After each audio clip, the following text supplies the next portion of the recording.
Hey everybody, Scoutcrafter here again. Welcome back to the show, or welcome to the show if it's your first time here. We are have a good show planned for you today. Right now, I'm in the middle, right in the middle of the big nor'easter that was for the last week. They've been hounding us on how bad it was going to be, and it has to be probably the lamest nor'easter I ever seen. Just a joke of a storm. So, but I'm getting my basement ready. I got the oil burner guy coming for my annual maintenance tune-up on my burner, so I got a lot of stuff to move around. But we did do a bunch of things for today's episode, and like I said, I'm really looking forward to it. I think you're going to enjoy it. First off, a little backstory on the first thing we're going to visit, our first project. You remember that last episode, I got this beautiful PetroMeter from my good buddy Mike, Mike and Roger. And Mike gave me this PetroMeter, and it was a regular meter that hangs on the wall to show how much oil you have in a tank that might be underground or outside or something. And just a beautiful piece of industrial art, as I thought. And I said, let's clean this up. So I started working on it last week, and just everything was going wrong. I was just, everything I touched turned to poop, you know what I mean? So I continued it after I posted that video. I said, I'm going to finish it. I stripped it down, took all the paint off, and then I said, let me paint it, do a nice color. I had the color match. I went to home to get the right paint. But I went to spray it, and true to nature, with this project fighting me the whole step of the way, I went to spray it, and it turned into craters. It's called cratering.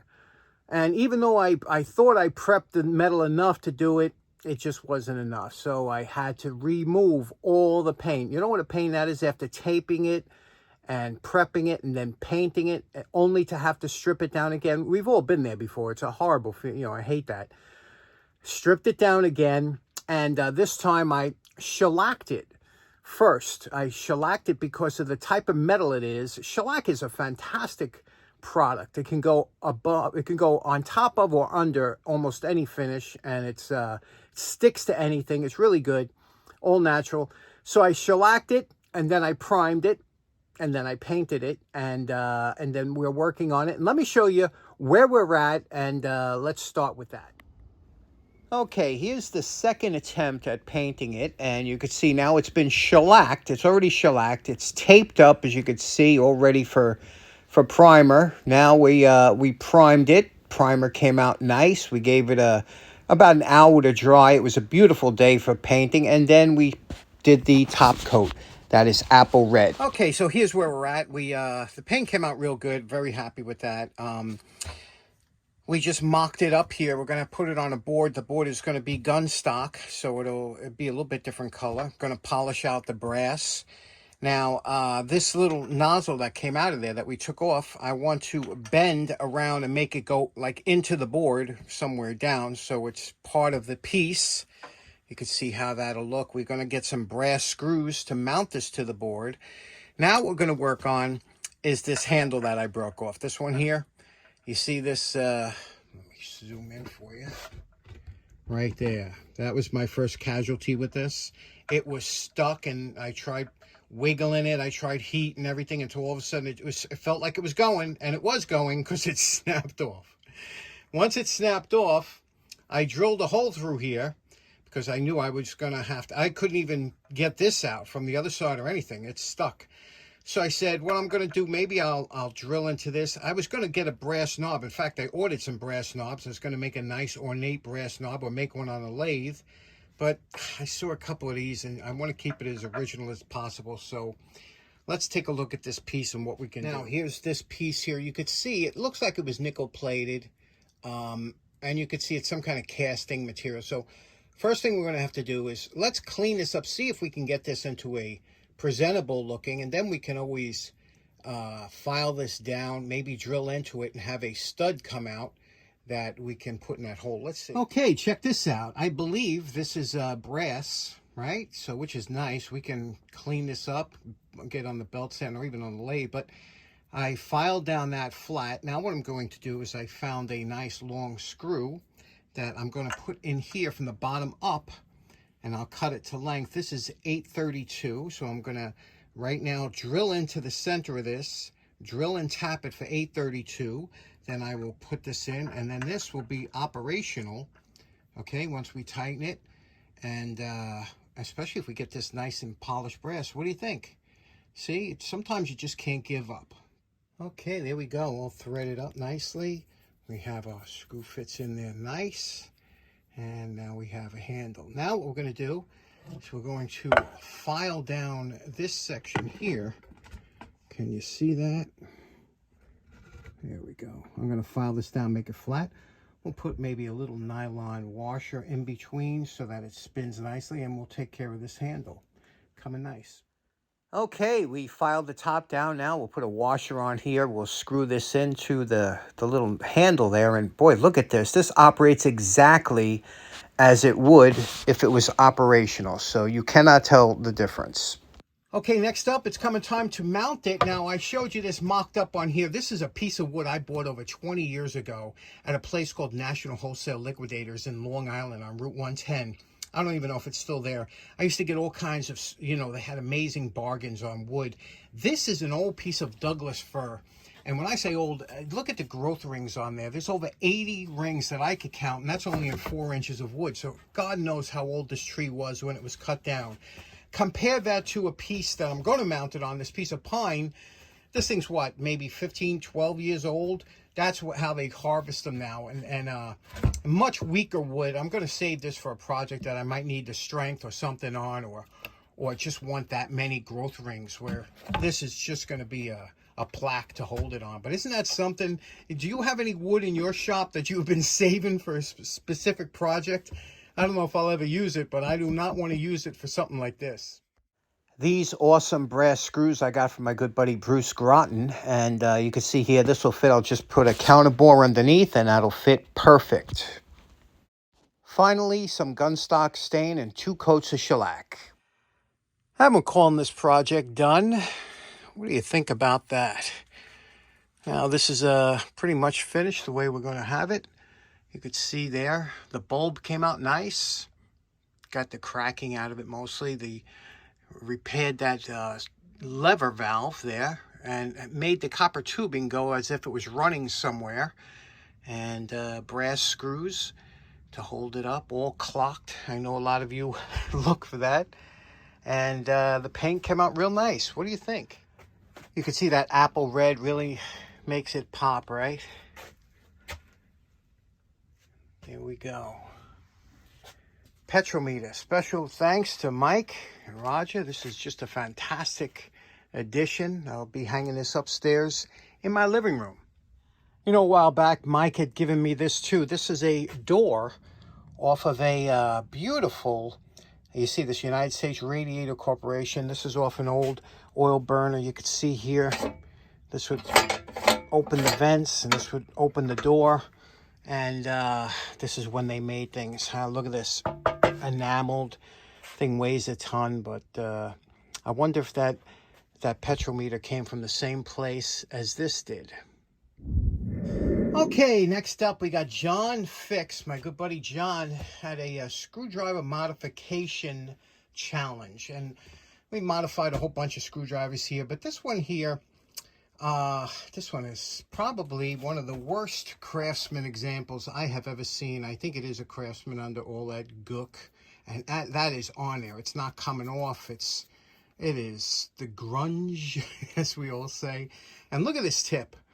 Somebody looks like, I don't know what they tried to modify that tip. The point is too thin. It's just, it's all wonky, right? Wonky. So what do you say we try and modify this, get this into something somewhat decent? And my good friend, the single edge razor blade, you know, what you could do with a single edge razor blade. Check this out. Check this out. The fastest way to get through some of the grunge anyway. So we'll see what we can get with this. Okay, we got some of the grunge off and stuff. Now, if ever you want, see the top, we got a lot of scratches up here and stuff. If you want to get rid of this and you want to use a sanding belt, the minute you touch that for any amount of time, it's going to melt. So what I have found is that the belt goes down this way. So what you have to do is quickly drag it like this, only touching it for a split second, and to get to reprofile it and work your way down that way. And I'll show you. If you touch it too long, it'll melt. Okay, now this is regular speed, not sped up, and you can see what I'm doing. I'm just touching it no longer than a half a second, because anything longer, it'll melt the plastic. And I'm using that medium coarse belt. You don't want to go too fine. That also tends to melt the plastic. But you see what I'm doing? I'm just kind of profiling it a little bit. And then after that, we'll start working on the tip. Remember what the tip looked like? Well, this is what it came out like. What do you think of that? Came out, again, we profiled it to a little bit thinner and got that tip just the way we want it. I'm calling this project done. Again, there's really nothing you can do with these old handles, you know, other than clean them up a little bit. And that's what we did with this one here, you could see. And again, the back, let me see if I can get that. You can get it somewhat, but you really have to sand and everything. It takes a long time. But here's where we did the modification, the tip. Look at that tip, right? This is my favorite size tip because I do a lot of electrical work, as you know. And this tip is just, look at the grind on there. It's just perfect for electrical, things like this. Here, you see when it gets into that screw. First of all, it can't be too wide because it'll hit the blade of the prong of the plug, you see. So it has to be small enough but wide enough and strong enough. And this is perfect. You see how it fits perfectly in those screws and doesn't slip out and spins nice. So that's why I modified that tip for that. So what do you think of that compared to the old tip? And I always like the square shank screwdrivers, but you know, we did what we could. We cleaned up the handle. At least you won't feel skeeved out using it, right? What do you think of that? Okay, next up, you know my good buddy Mike the fireman. Well, Mike, every once in a while, he sends me a listing from eBay, and we get a kick out of it. Usually it's a listing that's ridiculous or something. And he sent me a listing the other day for a box that from the company Lee Nielsen that makes woodworking planes and tools and small batches and everything. Well, this was just a box, the box alone for a number 2 plane, and check out the price of that.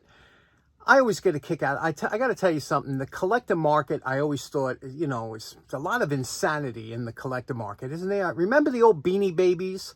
I remember the only thing I don't collect, Beanie Babies. I remember one time years ago being awake late at night when they had that home shopping network and things like that, and they had a tie-dyed Beanie Baby come out, and they said, oh, this is a great deal. It's a limited edition, and it was $1,000. And I remember thinking to myself, somebody's going to buy it. There's going to be somebody out there that's going to say, wow, collectible. And it comes with a certificate of authenticity. So I always get a kick at collectible. Collectibles can really bite you if you get caught up in it. Same thing with auctions, you know, you got to be very careful. But I just thought that was something, and appreciate Mike always sending me these interesting but unusual listings on eBay. Okay, next up, real quick, you know, I'm putting these away, and you know, you see these, and we call these putty knives or scrapers. There's a whole bunch of names, but the real difference is a putty knife is usually much more flexible. Like this would be considered a putty knife, meaning this is meant to put putty into holes, because you see how it flexes. It has a flex to it so that you can get the putty down, and you'll see it'll bend nice and contour. That's a putty knife.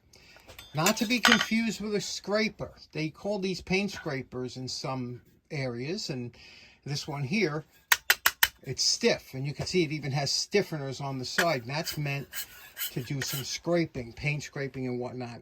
But what a lot of people don't realize is these have to be sharpened.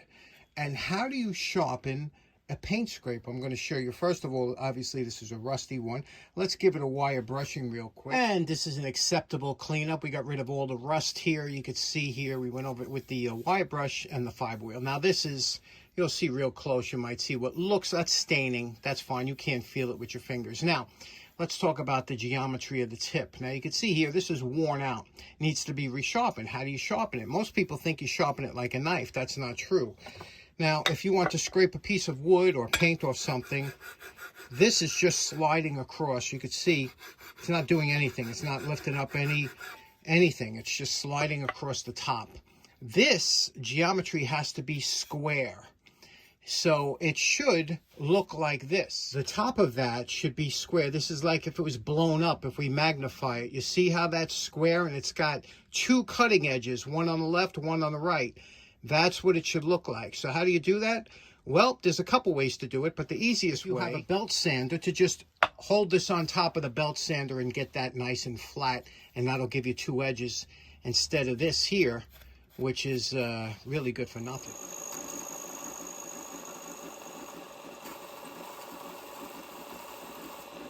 Okay, there we go. You see we put that flat, you see that? That's a flat edge on there. Now you have two cutting, you have the left and the right. Let's try it on a piece of wood. Here's that piece of wood. We're going to try it out again on. Now if you notice, look at what's happening. Remember we were getting nothing before? Look at that. We're scraping up, and if there was paint there, it would pop the paint off. That's how you sharpen a scraper. A scraper shouldn't come to a point, but be a flat surface across the top. Okay, next up, as you know, I like to take tools over the top, sometimes make them tribute tools, you know, where I polish them up and make them nice and hang them on a wall or something. But a lot of times I get a tool in the shop that I want to use, and this is definitely a user tool, something I think I would enjoy using. And it's nothing but a bar clamp, probably about 8-inch opening or 7 or something like that. And you can see this one is an old style one. I got this for $5 at the Long Island Tool Meet from my buddy Pete. And this is made in Germany. This is an old clamp, and you can see it says it here. Let me just, there we go. It says made in Germany. Can you see that right there? Made in Germany stamped. Anyway, it's beautifully made. You know, it's got these nice swivel pads that looks like, you know, they got the nice ears that fold over on the ball. And it just needs a wire brush and a cleanup, a lubrication, and we'll do something with the handle to make it more user-friendly. So what do you say we work on this? We're not going to do anything as far as color or anything. Just clean it up and make it into a good user. It's got the square threads, really nice unit. Okay, that's wire brushing. We got rid of the rust. Now, with tarnish that was around the brass here. Now what we're going to do is we're going to hit this bar with a fiber wheel. We really can't take anything off the bar. It has to be thick. You really can't start shaving stuff off. But we're going to hit with the fiber wheel, and that should take away a lot of the staining and give it a nice appearance. Let's do that now. Okay, you can see what a difference that fiber wheel makes on that stained steel up here without removing really any metal. We just takes out the staining, and also on the threads. You see that? Now they look polished, and watch this. Super smooth. That's the way this clamp is designed to work. Same thing here. Watch this now. When sliding this up and down. And we didn't lubricate it yet. And it locks nice, you know. So it's working great. Now, again, like I said, we're not going to go over the top with this. We're just going to do a cleanup. But we could do a little better on here, right? Or this surface, this surface here. What do you say? Because this would look nice, right? If we took away all this rough casting here and, you know, real tribute to the guy that designed this clamp. So what do you say? And these are kind of rough around the edges, right?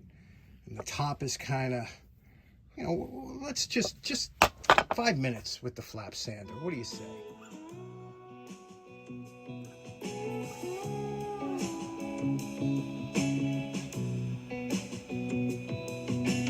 Okay, we've gone about as far as we're going to go with this. I'm liking it. Now what we're going to do is gun stock and varnish or shellac the handle, and then we'll see what it looks like when we're done. Okay, now what I did was I gun stocked this, and I was ready to put and I just didn't like I like the lighter handle on this. And this is a nice grain wood that was covered up, but what I'm going to do is something a little bit different with this. I'm going to use Triple E Ultra Shine. Now what this is, it's like a sanding paste and a polish, and I'm going to buff this out by hand. It's kind of hard work, but it's only one handle, so but I'm going to buff this out and make it into a nice, hopefully deep finish. And then I wanted to shellac in here, you know, to bring out that black. So let me show you what it looks like with the Triple E Ultra Shine. What you do is you put this on with a terry cloth rag like this, right? And we're going to take a little bit here. You see, it looks like a wax, but there's kind of a grit in here. And what you do is when you push it in here and you buff it out, it brings out the grain that's in the wood. And look at that. That's a nice wood. So I'll show you what it looks like when we're done. Okay, you can see here, it does polish up to a nice, but we are going to shellac over this. Remember, shellac can go under anything and over anything. It's just fantastic. So what we're going to do is we're going to shellac this and burnish it in, almost like a French polish. And then we're going to shellac inside here to protect it. And that should be good. Now, you know my favorite part. Remember what this clamp looked like before we started. And we're calling this project done. Yeah, I spent way too much time on this clamp, but you know, it's one of those things that you got to go until you're happy with it. You know, many times we'll be doing a project and sometimes you have to look at it and see if it grows on you. But sometimes you know right off the bat, you say, I don't like it. And that's what happened with when I did the gun stock. I just didn't like it right away. So I stripped it off again and then it came out with this. Now, this is the original. There's no color on there. That's the original wood, and it looks just beautiful. In my opinion, it looks very original. That's the brass, you know, ferrule that they used. The shellac in here kept all the original color, and the rest of it I just brought down to a nice finish. You know, it's not overly done. It's satined out, and but look at how nice this works. Now, this is the key. These are all the threads. These are square threads. They're all waxed, polished, waxed. And look at that, smooth as silk, okay? And the same thing with the wheels here, with the pads, the swivel pads. And, of course, look how this operates now. Just beautiful. And it locks in. See, it locks in from the sides. So, and here's the made in Germany. You could see it now. It was very difficult to see before, but here it is right there. Can you see that? Made in Germany. And yeah, it's just a lovely clamp, and it works terrific. And again, the pads, you know, we got them to line up right. Let me show you how this locks up and how easy it is to work with this lovely clamp. Okay, let's say we wanted to put a piece of wood or clamp something to the end of the table. You could take this underneath, drop this down until it's level, and then the clamping force will lock it in here. Now you just have to hold this from coming this way and give it a good cranking. And once you give this a good cranking, that isn't going anywhere. That's as solid as it goes. And then uncrank it, and there we go. These things work great if you have them tuned up right. Here's something pretty interesting. You know, if you needed to join two pieces of wire, we use what's called a wire nut, you know, and you screw it onto like this, and you tighten it up, and the wire. But what happens if you got really big wire, like this, and you had to join two of these? Well, then you need the big guns. That's right. They make wire nuts for real big cables. I don't know if you've ever seen that before. Interesting, huh? Okay, so in closing, that was a fun episode today. We got a lot done. A special thanks to Mike for that PetroMeter. It just came out lovely. It's hanging in my living room as we speak. And also, this weekend coming up on Friday, Saturday, and Sunday, I believe the 3 days, is Jacktown. Jacktown in Bangor, Pennsylvania. It's a great show. Unfortunately, I won't be there because I'll be in Virginia attending a wedding, so I won't be able to make the Bangor show. But man, this is going to be a good show because the weather's going to be nice. It's going to be like 67, partly cloudy, just beautiful weather. If you're in the area, I think you'll enjoy it. Jacktown this weekend. And thanks so much for tuning in. Hope you have a great week. We'll see you again Wednesday. Take care now. Bye-bye.